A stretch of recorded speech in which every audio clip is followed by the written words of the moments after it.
నమస్తే welcome to our channel నేను పద్మిని ప్రస్తుతం పాటు జర్నలిస్ట్ సిద్ధు గారు మనతో పాటు ఉన్నారు మాట్లాడదాం నమస్తే సిద్ధు గారు నమస్తే అమ్మా సిద్ధు గారు రకరకాల ఇష్యూస్ మీద మీరు మీ వాయిస్ ని వినిపించడం అనేది అందరికీ తెలిసినటువంటి విషయమే మీరు పరిచయమే ప్రజలకి ప్రత్యేకించి మాట్లాడాలి అంటే ఈ లవ్ జిహాదీ అంశాల మీద అయితే ఖచ్చితంగా చాలా గట్టిగా మీ వాయిస్ ని వినిపిస్తూ ఉంటారు అయితే రీసెంట్ టైమ్స్ లో ఇప్పుడు జానీ మాస్టర్ తన మీద ఒక ఎలిగేషన్ ఏంటి కేసు కూడా పెట్టింది అమ్మాయి కేసు పెట్టింది సో చాలా మానసికంగా అమ్మాయిని హింసించడం మానసికంగా శారీరకంగా హింసించడం ఈ అంశాన్ని అసలు ఎలా చూస్తారు ఇది ఎటువంటి పరిణామాలకి దారి తీస్తుంది అని అనుకోవచ్చు అంటే తనే కాకుండా తన వైఫ్ కూడా హెల్ప్ చేసింది ఈ విషయంలో అని అంటే చాలా ఆశ్చర్యం అనిపించింది జనరల్గా ఒక హస్బెండ్ ఎవరైనా ఇల్లీగల్ అఫైర్ పెట్టుకున్నారు అని అంటే ఏ వైఫ్ ఒప్పుకోదు కానీ ఈ వైఫ్ సహకరించింది అని అంటే ఎట్లా చూడొచ్చు ఈ అంశాన్ని what is your thought process or what is your analysis first of all Jani master అనేసరికి ఈయన రియల్ నేమ్ బయటకు వచ్చేదాకా ప్రతి మంది పాష్గా ఉంది కదా పేరు జానీ మాస్టర్ ఓకే మాస్టర్ అంటే గురువు అనేసి మనకు తెలుసు జానీ అనేసరికి ఏదో ఫారినరు అంటే అక్కడ నుంచి వచ్చిన వాళ్ళు అలా సమ్ క్రిస్టియన్ నేమ్ అట్లా అనుకున్నారు చాలా మంది బట్ ఇతని ఒరిజినల్ నేమ్ వచ్చేసి షేక్ జానీ బాషా ఓకే ఎస్ సో చాలా మంది ఇప్పటికీ మన మీడియాలో కూడా జానీ మాస్టర్ అని JANI జానీ అని రాసే బదులు JOHNNY అనేసి జానీ అంటే ఏదో పవన్ కళ్యాణ్ ఫ్యాన్స్ అనేసి అంటే ఈయన కూడా జనసేన నుంచి వర్క్ చేస్తున్నాడు జనసేన నుంచి వాయిస్ వినిపిస్తున్నాడు పవన్ కళ్యాణ్ ఫ్యాన్ కదా అనేసి చాలా మంది సపోర్ట్ చేసిండ్రు అక్కడ జానీ కనెక్ట్ అయింది ఇక్కడ జానీ కనెక్ట్ అయింది సో ఇలాంటి మాస్టర్ మాకు ఉన్నాడు అనేసి బట్ వెనకాల మనం తవ్వి చూస్తే జస్ట్ ఆయన హిస్టరీ ఏంది అనేసి తెలుసుకుంటే షేక్ జానీ బాషా సో ఇది అంటే ఇక్కడ మెయిన్గా నేను కూడా వాయిస్ రేస్ చేయాల్సింది ఎందుకు వచ్చింది అంటే ఇక్కడ మతం మార్చుకో అనేసి ఎవరైతే కొరియోగ్రాఫర్ ఉందో అమ్మాయి పాపం అమ్మాయి చాలా చిన్న అమ్మాయి అలాంటి ఎస్ 21 అండ్ ఇతనికి వచ్చేసి 40 అబౌవ్ 41 42 సంథింగ్ ఉంటుంది సో ఇంత గ్యాప్ ఉన్నా కూడా సో మతం మార్చుకోమనేసి అంటే నీకు ఒక అమ్మాయి అంటే ఇష్టపడ్డావు సో అమ్మాయిని నీకన్నా కొంచెం ఏజ్ చిన్న లేకపోతే ఇంకేదో డిఫరెన్స్ వస్తుంది ఏజ్లో ఇంకొంచెం ఎక్కువ వస్తుంది అన్నా కూడా అక్కడ నీకు మతం అడ్డు రాదు బట్ ఎప్పుడైతే నువ్వు శారీరకంగా వాళ్ళని యూజ్ చేసుకొని దాని తర్వాత వాళ్ళని హెరాస్ చేసిన తర్వాత అప్పటికి వాళ్ళు లొంగకపోతే నువ్వు తర్వాత మతం మార్చుకో అని అంటే పెళ్ళికి మాత్రం వీళ్ళకు మతం అన్నది అడ్డు వస్తుంది కంపల్సరీ మార్చుకోవాలి అనేసి వాళ్ళ గ్రంథాలు చెప్తున్నాయి ప్రతి చెప్తున్నాయి లేకపోతే దీన్ని షిర్క్ అనేసి అంటారు షిర్క్ అంటే పాపము లేకపోతే కాఫీర్ అనేసి కాఫీర్ అంటే నాన్ బిలీవర్స్ అన్నమాట అల్లాని బిలీవ్ చేయని వాళ్ళని కాఫీర్స్ అంటారు వాళ్ళని మీరు పెళ్లి చేసుకున్న తర్వాత కూడా అంటే ఒక హిందూ అమ్మాయిని మీరు పెళ్లి చేసుకున్న తర్వాత కూడా వాళ్ళు కాఫీర్స్గానే ఉంటారనమాట అంటిల్ ఇస్లాంని యాక్సెప్ట్ చేసేదాకా సో ఇప్పుడు రీసెంట్గా ఈ అమ్మాయి శత్రుఘ్న సిన్హా కూతురు సోనాక్షి సిన్హా ఒక ముస్లిం అబ్బాయిని చేసుకుంది ప్రాబ్లం లేదు మీరు ఎవరైనా చేసుకున్నారు అది మీ ప్రేమ ప్రాబ్లం లేదు కాకపోతే ప్రాబ్లం ఎక్కడొస్తుంది అంటే అవతల రాడికల్ ముస్లిమ్స్ ఎవరైతే ఉన్నారో వాళ్ళందరూ దీన్ని ఎలా పోర్ట్రే చేస్తున్నారు అంటే నువ్వు హిందూ అమ్మాయిని అంటే నేను ఏదో నా మాటలు చెప్పట్లేదు నేను రియాలిటీగా వాళ్ళ సోషల్ మీడియాని కనుక మనం చెక్ చేస్తే సోషల్ మీడియాలో జావేదో ఉంటుంది ఆ అబ్బాయి పేరు సో నేను నేమ్స్ నేను పట్టించుకోను అక్కడ మీరు ప్రేమ పెళ్లి కనిపిస్తుంది ప్రేమ పెళ్లి చేసుకున్నారు మీ ఇష్టం మీరు మేజర్ మాకేం సంబంధం లేదు ఇలాంటి ఎన్నో కేసులు చూసాము ఎన్నో కేసులు సాల్వ్ చేసాము ఎన్నో కేసులు ఇప్పటికీ సాల్వ్ చేయడానికి ట్రై చేస్తున్నాము అమ్మాయిలు వినరు అమ్మాయిలు ఎలా ఉంటారు ఇట్లా చాలా అంటే ఇందులో ఇంకొక మెయిన్ పాయింట్ కూడా నేను చెప్తాను అది కేరళ స్టోరీ మీరు కనుక చూసి ఉంటే అందులో ఒక రకమైన మత్తు ఇస్తారనమాట మత్తు డ్రగ్ సో అలాంటివి ఇస్తారన్నమాట అట్లాంటి రియల్ కేసెస్ మీరు చూసారా రియల్ కేసెస్ చూసాం కాబట్టి మన ఇప్పుడు మీరు జర్నలిస్ట్ నేను జర్నలిస్ట్ మనకెవరైనా ప్రెస్ క్లబ్లో ప్రెస్ మీట్ పెడితే మనం వెళ్ళిపోతాం అక్కడికి ప్రెస్ మీట్లో ఒక తల్లిదండ్రులు అనమాట ఇక్కడ ఓల్డ్ సిటీ నుంచి పాపం వాళ్ళు ఎక్కడో మహారాష్ట్ర నుంచి వచ్చి ఇక్కడ వర్క్ చేసుకుంటున్నారు అది కూడా వర్క్ అంటే ఏదో జాబ్ కాదు కూలి పనులు చేసుకుంటున్నారు వాళ్ళ 18 ఏళ్ళ అమ్మాయి చిన్నప్పటి నుంచి ఆమెకు ఒక ముస్లిం అమ్మాయి ఫ్రెండ్గా ఉండింది నేను అంత క్లియర్గా ఎందుకు చెప్తున్నాను అంటే ప్రెస్ క్లబ్లో వాళ్ళు ప్రెస్ మీట్ పెట్టి దీని గురించి ఏడ్చారు వాళ్ళు సో చిన్నప్పటి నుంచి ఒక ముస్లిం అమ్మాయి ఆమెకు ఫ్రెండ్గా ఉండేది ఇద్దరికి ఏజ్ వచ్చేసింది 18 వరకు వచ్చేసారు అంటే మేజర్ అయిపోయారు అకార్డింగ్ టు లా మేజర్ అయిపోయిన వెంటనే ఆ అమ్మాయికి పాస్పోర్ట్ ఎలా వచ్చింది నాకు ఇప్పటికీ 38 years నాకు పాస్పోర్ట్ ఇవ్వడానికి నా మీద కేసులు ఉన్నాయా నా మీద ఏముంది అనేసి. ఇంతకుముందు నేను ఆ భైన్సా అల్లర్ల పైన రిపోర్టింగ్ చేసినందుకు నా పైన కేసులు ఉన్నాయి. సో నాకే పాస్పోర్ట్ ఇప్పటికి రాలేదు. సరే 18 years అమ్మాయి, ఆ తల్లిదండ్రుల ప్రమేయం లేకుండా పాస్పోర్ట్ ఆఫీస్ వరకు ఎలా వెళ్ళింది, పాస్పోర్ట్ ఎలా వచ్చింది, ఇదంతా అక్కడ తల్లిదండ్రులు వాళ్ళు చెప్పుకొస్తున్నారు. పాస్పోర్ట్ వచ్చేసింది, మా అమ్మాయి అసలు ఇంట్లో లేదు, మేము పోలీస్ స్టేషన్లో కంప్లైంట్ చేసాము. కంప్లైంట్ చేసిన తర్వాత పోలీసులు కూడా, ఓల్డ్ సిటీ పోలీసులు క్లియర్ కట్గా చెప్పేశారు అమ్మాయి మేజర్ అయిపోయింది, అయినా కూడా మేము వెతుకుతున్నాము. బికాస్ 18 అంటే పోలీసులకు కూడా ఒక కన్సర్న్ ఉంటుంది, పాపం తల్లిదండ్రులు అంటే వాళ్ళ గురించి మనం ఒక వెతకాలి అనేసి. అదే ఒక 25 అలా క్రాస్ అయ్యి ఉంటే మేజర్ అండి మేము ఏం చేయలేము అనేసి చెప్పేస్తారు క్లియర్గా. ఏదో 5% మేము వెతుకుతామంటారు, కానీ ఇక్కడ వాళ్ళు ఎఫర్ట్స్ చేశారు. ఓకే 18 years వరకు చిన్నపిల్ల, ఆమె ఎవరి చేతిలో ఉంది ఏంటి అనేసి తెలుసుకోవడానికి వాళ్ళు ప్రయత్నం చేశారు, నేను కాదనట్లేదు. కాకపోతే పాస్పోర్ట్ రావడం ఏంది అసలు 18 years తల్లిదండ్రులకు తెలియకుండా ఇలా పాస్పోర్ట్లు వచ్చేసి తీసుకెళ్ళిపోతున్నారు. సో ఇక్కడ ఎవరి ప్రమేయం ఉంది, ఇంకొక అమ్మాయి ఉంది కదా వాళ్ళ ఫ్రెండ్, వాళ్ళ ఇంట్లోనే పెరిగిన అమ్మాయి. సో ఈ తల్లిదండ్రులు కూడా చెప్పుకొచ్చారు అనమాట. ఆ అమ్మాయిని మాట్లాడదాం అనేసి పిలుచుకొచ్చిన తర్వాత పోలీసుల ముందర మాట్లాడితే ఆ అమ్మాయి క్లియర్గా చెప్పేస్తుంది ఆ అమ్మాయి మేజర్ అయిపోయిందంట. 18 years అమ్మాయి ఇంకొక 18 years అమ్మాయిని, ఆ అమ్మాయి మేజర్ అయిపోయింది, ఆమె ఇష్టం ప్రకారం ఇస్లాం తీసుకుంది, వెళ్ళిపోయింది, మీరెవరు అడగడానికి. అంటే ఈ లాస్ ఎక్కడి నుంచి వస్తున్నాయి? కేరళ స్టోరీ మూవీ చూసుకున్నా కూడా అందులో లాస్ అన్నది వాళ్ళు వల్లిస్తారు. ఇప్పటికీ మీరు, నేను మీకు కావాలంటే కొన్ని లవ్ జిహాద్ కేసెస్ వాళ్ళ నంబర్స్ ఇస్తాను. సో మీరు అంటే ప్రేమ హత్తులో ఉన్న వాళ్ళకు, ఓకే ఇప్పుడు నా ఇంట్లో నా చెల్లి ఉంది, నా అక్క ఉంది, మీ ఇంట్లో మీ చెల్లి ఉంటుంది, అక్క ఉంటుంది, ఎవరో ఒకరు లేడీస్ ఎవరో ఒకరు ఉంటారు. వాళ్ళకు మనము చదివి MBA స్టూడెంట్ అనుకోండి, వాళ్ళకి లా పాయింట్స్ తెలుస్తాయా?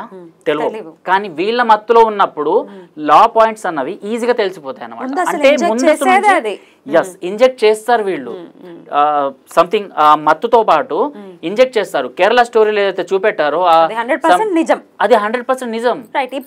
కేరళ స్టోరీలో ఏ ఒక్కటి కూడా ఫేక్ కాదు. డైరెక్టర్ చెప్పాడు ఆ హీరోయిన్ అంత గట్స్ తోని తనకు తెలుసు అంటే ఇలాంటి సినిమాలు తీస్తే, ఇలాంటి కంటెంట్ ఉన్న సినిమాలు తీస్తే తన ఫ్యూచర్ అనేది పోతుంది. ఈ సినిమా ఇండస్ట్రీలో మొత్తం లెఫ్ట్ లిబరల్స్ అండ్ ఈ ఖాన్ త్రయం మాత్రమే నడుస్తుంది, తనకి ఇంకా సినిమాల్లో ఛాన్స్లు ఇవ్వరు అనేసి కూడా తెలుసు. అయినా కూడా ఆమె అంత గట్టిగా దిగింది. దాని తర్వాత కూడా ఎన్నో మూవీస్ చేసింది. సరే ఆమె మూవీస్ గురించి మనం పక్కన పెట్టేద్దాం. కేరళ స్టోరీ గురించి అందులో ఈచ్ అండ్ ఎవ్రీ షార్ట్ అన్ని రియల్, నిజాలు, అందులో ఎటువంటి సందేహం లేదు. ఇలాంటివి ఉంటాయి. అండ్ ఇలాంటివే మీరు ఆదివారం ఏవైనా ప్రార్థనా మందిరాలకి చర్చిలకి రావాలి అంటారు కదా, అక్కడ కూడా సో అంటే కంపల్సరీగా ఈ వాటర్ తీసుకోవాలి అది ఇది అనేసి అంటుంటారు.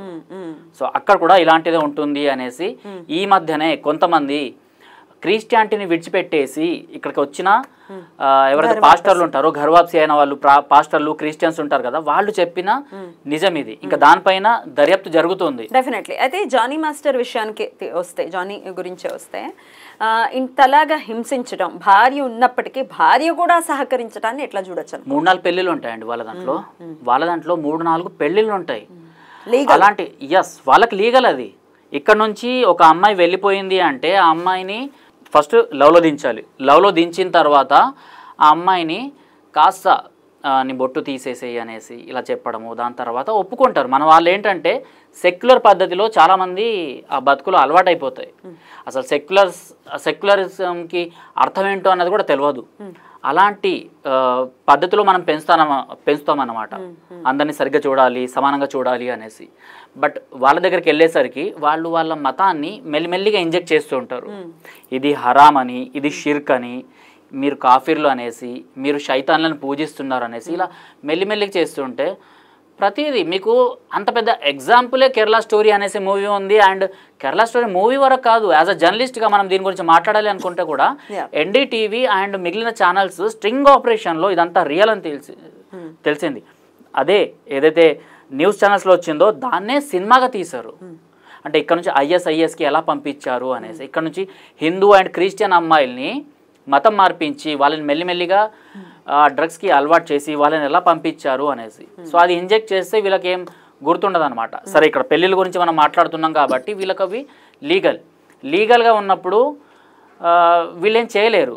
ఓకే అకార్డింగ్ టు ఇస్లాం మనము ఈ అబ్బాయిని పెళ్లి చేసుకుంటున్నామంటే వీళ్ళ దాంట్లో ఇదంతా నడుస్తుంది.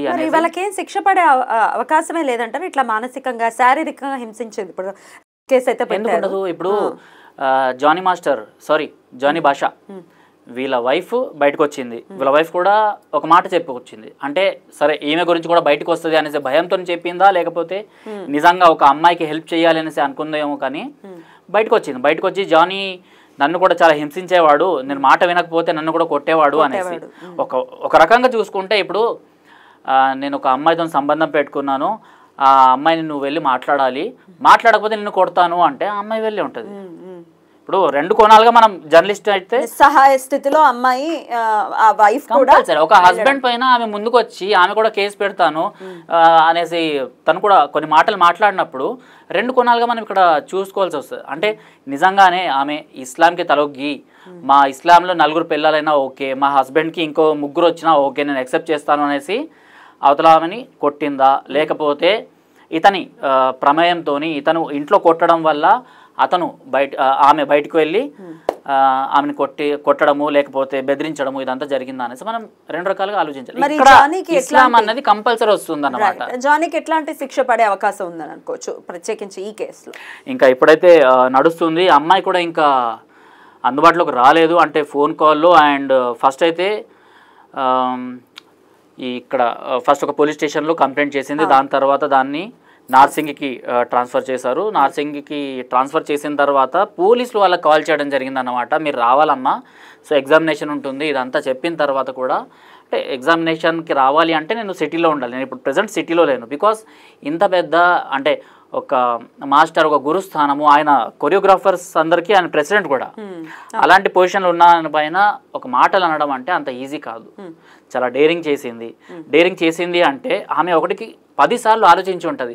ఓకే నేను ఈ స్టెప్ వేసిన తర్వాత నా పైన ఎలాంటి అటాక్స్ ఉంటాయి, నా పైన మీడియా వాళ్ళు ఎలా గెరావ్ చేస్తారు అనేసి. ఈ స్టెప్ ఎప్పుడో వేయాలి, తను నీకు అవకాశాలు రాకుండా చేస్తానని ప్రతి చోట ఇదే జరుగుతుంది. ఇప్పుడు ఒక షేక్ జానీ భాషనే కాదు, మీరు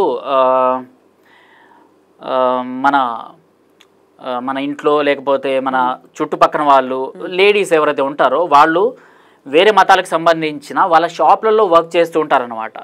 సో అక్కడ వర్క్ చేసే వాళ్ళకి తెలుసు అసలు అక్కడ ఏం జరుగుతుంది, వాళ్ళని ఎలా ట్రాప్ చేయడానికి ట్రై చేస్తున్నారు, సో వాళ్ళని ఎక్కడ టచ్ చేస్తున్నారు ఏంటి అన్నది చాలా మంది మాకొచ్చి ఇప్పుడు మీరు జర్నలిస్టే నేను జర్నలిస్టే మాకొచ్చి కేసు మాట్లాడడం జరిగిందనమాట.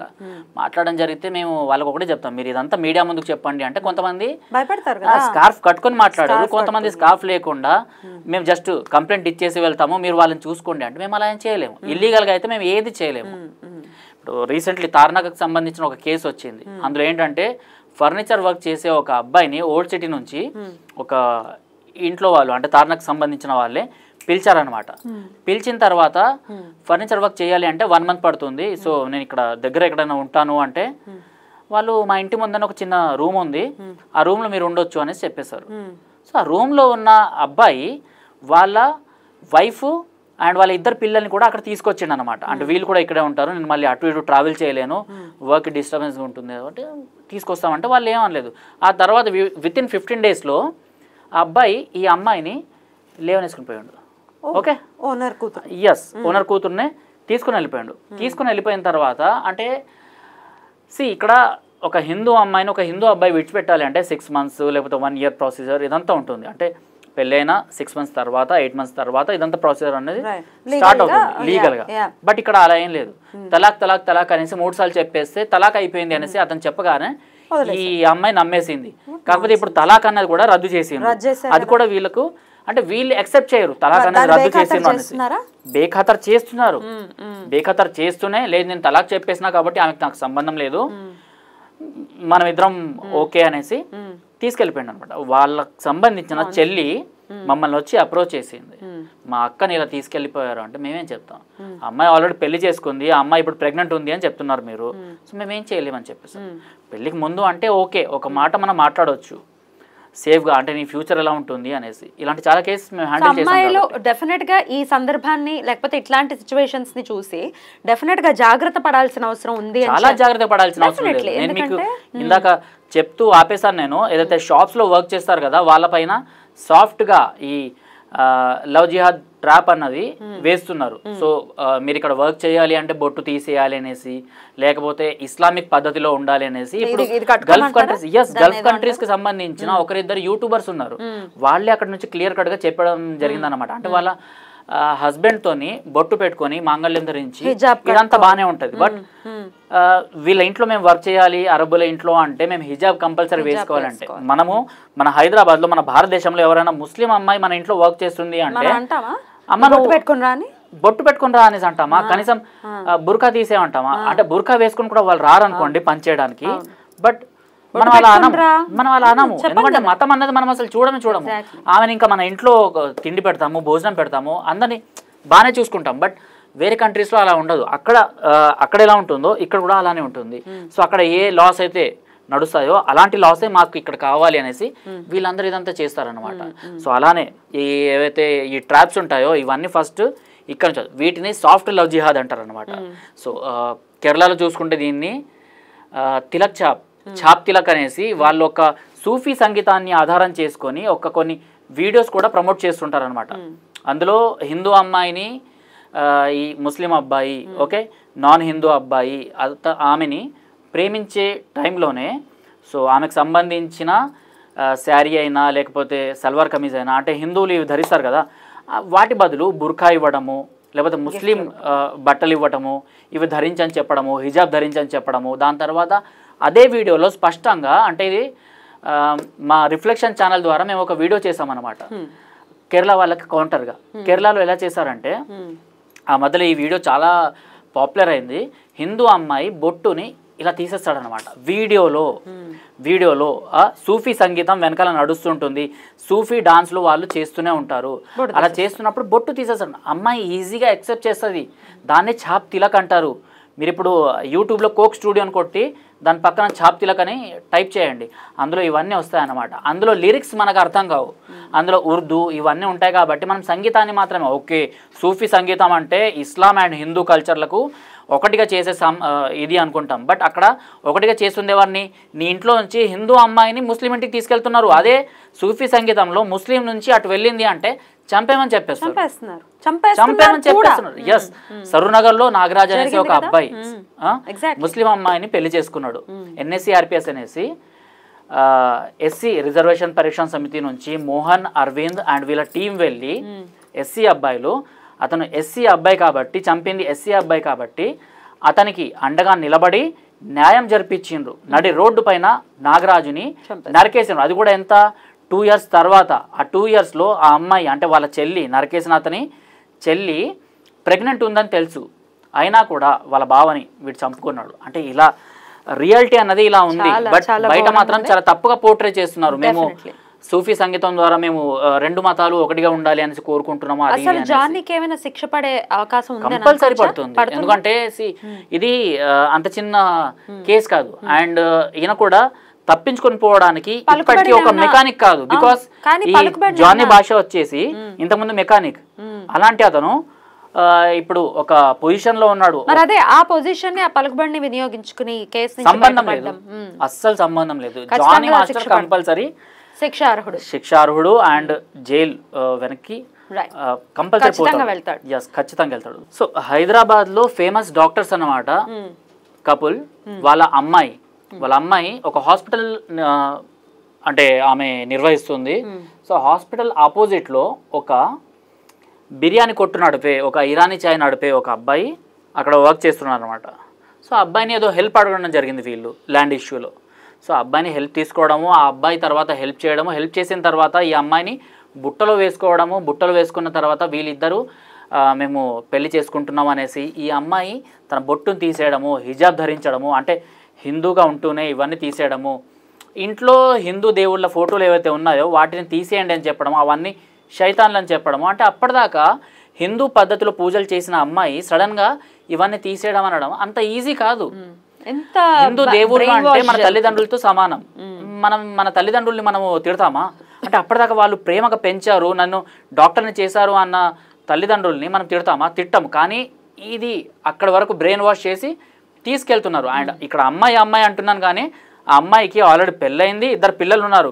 వాళ్ళ హస్బెండ్ని విడిచిపెట్టేసింది, వాళ్ళ ఇద్దరు పిల్లల్ని విడిచిపెట్టేసి. ఎస్, ఇలాంటి కేసెస్ చాలా నడుస్తున్నాయి. వీళ్ళకి ఏజ్తో సంబంధం ఉండదు. ఆ అమ్మాయి కన్నా ఈ అబ్బాయి చాలా ఏజ్ చిన్న అయినా కూడా ప్రాపర్టీ కోసం అక్కడ, అంటే నగరంలోని నడిబొడ్డులో ఉంది ఆ హాస్పిటల్. నేను హాస్పిటల్ డీటెయిల్స్ ఆ ఏరియా పేరు చెప్పినా కూడా ఈజీగా తెలిసిపోద్ది. బికాస్ ఒకప్పుడు హిందూ పద్ధతిలో ఆ లోపలికి వెళ్తే, ఆ హాస్పిటల్ లోపలికి వెళ్తే హిందూ ఫొటోస్ లేకపోతే వివేకానంద కోట్స్ కనిపించేవి. ఇప్పుడు లోపలికి వెళ్తే ఓన్లీ ముస్లిం స్టాఫ్ మాత్రమే కనిపిస్తుంది అనమాట. సో మొత్తం స్టాఫ్ని చేంజ్ చేసేసిండ్రు, హిందూ దేవుళ్ళ ఫోటోలు తీసేసిండ్రు. అండ్ వాళ్ళ తల్లిదండ్రుల్ని నేను ఇంట్లోంచి బయటకు వెళ్ళేంత సమయంలో మీరు అంటే నా కళ్ళ ముందర కనిపించొద్దు, మీరు బొట్లు పెట్టుకొని ఉంటారు, మీరు శైతాన్లను ఆరాధిస్తారు, ఇవన్నీ చెప్పడం అన్నాడు. అంటే ఇవన్నీ ఎక్కడి నుంచి వస్తున్నాయి అంటే, ఒక అమ్మాయి ఒక అబ్బాయిని సరే పెళ్లి చేసుకున్నావు, ఇష్టపడుతున్నావు, పెళ్లి చేసుకుంటున్నావు అనుకుంటే అది మీరు మేజర్ కాబట్టి ఏదైనా చేసుకోవచ్చు. హిప్నటైజ్ చేయడం అసలు చాలా ఆశ్చర్యం. అదే చెప్తున్నాను కదా, హిప్నటైజ్ చేయడానికి వాళ్ళు సంథింగ్ ఇలాంటివి అంటే ఏవైతే డ్రగ్స్ ఏవైతే ఉంటుందో ఇలాంటివన్నీ ఇచ్చి ఆ మత్తు ఇచ్చే టైంలో ఏదైతే నేరేట్ చేస్తారో, అంటే ఫలానా ఈ మతం ఇలాంటిది, మీరు ఇప్పటిదాకా మొక్కిన దేవుళ్ళు ఇలాంటి వాళ్ళు అనేసి. సో ఆ బ్రెయిన్ వాష్లో వాళ్ళు అలా కూర్చుండిపోతుంది, వాళ్ళకి బ్రెయిన్ వాష్ జరిగిపోతుంది అనమాట ఈజీగా. దాని తర్వాత సొంత తల్లిదండ్రుల మాటలు కూడా వీళ్ళు వినరు. అండ్ ఇంకా ఎవరు వచ్చి మాట్లాడడానికి ట్రై చేసినా కూడా వాళ్ళకి ఈ కేసెస్, ఈ నంబర్స్ ఇవన్నీ యాడ్ అయిపోతాయి అనమాట. ఇలాంటి పొజిషన్లో మనం బతుకుతున్నాం. ఇప్పటికీ మన తల్లిదండ్రులు ఇప్పటికీ జాగ్రత్తగా ఉండాలి అనేసి అయితే నేను చెప్పుకొస్తున్నాను. ఇలాంటి కేసెస్ యాజ్ అ జర్నలిస్ట్గా నేను చాలానే వింటున్నాను, చాలానే కేసు సాల్వ్ చేసిన అమ్మాయిలు వచ్చి కూడా ఈ సంవత్సరం రాఖీ కట్టేసి వెళ్ళారు. అంటే అన్న మమ్మల్ని మీరు సేవ్ చేశారు అనేసి. బికాస్ అలానే నేను ముస్లిం అమ్మాయిలు వచ్చి నేను హిందూ అబ్బాయిని పెళ్లి చేసుకుంటా అన్నా కూడా నేను వద్దని చెప్పేసా. బికాస్ మీ తల్లిదండ్రులు ఏదైతే నేర్పించారో వాటికి అనుగుణంగానే మీరు బతకాలి, అలానే చేసుకోండి, నేనైతే సపోర్ట్ చేయను అని చెప్పేసా. బికాస్ నాకు అంటే అవతలి మతాన్ని మన లోపలికి తీసుకురావాలి అనేసి దానికన్నా ఒక అమ్మాయిని సేఫ్ చేయడం. బికాస్ మీరు ఎంచుకున్న అబ్బాయి తప్పు కావచ్చు, బట్ సపోర్ట్ చేసినప్పుడు మాకు అదంతా తెలియదు. దాని తర్వాత తెలిసింది అంటే అరే ఒక అన్న అనేసి మనల్ని అన్న ఒక చెల్లి ఆమె లైఫ్ స్పాయిల్ అయిపోతుంటే, అది కూడా నా హిందూ మతంలో నుంచి ఒక అబ్బాయి స్పాయిల్ చేసినా ఎవరు చేసినా కూడా అది నాకే కదా పాపం. రైట్. సో ఇలాంటి కేసెస్ ఉన్నాయి, చాలా జరుగుతూ ఉన్నాయి. జాగ్రత్త అవసరం.